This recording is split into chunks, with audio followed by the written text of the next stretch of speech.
সংগ্রামী উপস্থিতি তাফসীর মাহফিল বাস্তবায়ন কমিটির সদস্য সচিব আমি বলছি, আপনাদের কাছে আমি একটি আবেদন রাখছি। সংগ্রামী উপস্থিতি, আমাদের আজকের এই তাফসীর মাহফিলের আকর্ষণ ডক্টর মুজাহিদুর রহমান সাহেব অল্প কিছুক্ষণের মধ্যে আমাদের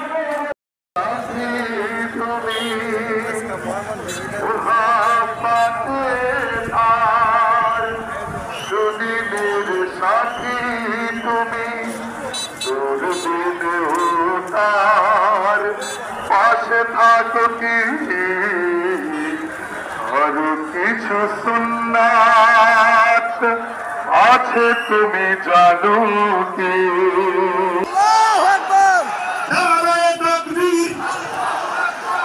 হিসাবের আগমন, আহলান সাহলান। সম্মানিত ভাইয়েরা, ইতিমধ্যে আমাদের মাঝে উপস্থিত হয়েছেন লাখো কোটি তরুণের হৃদয়ের স্পন্দন, বাংলাদেশের তথা বিশ্বের আইকন, বিশ্ববন্দিত Islamic scholar doctor Mujahidur Rahman Azhari সাহেব ইতিমধ্যে উপস্থিত হয়েছেন। সংগ্রামী উপস্থিতি,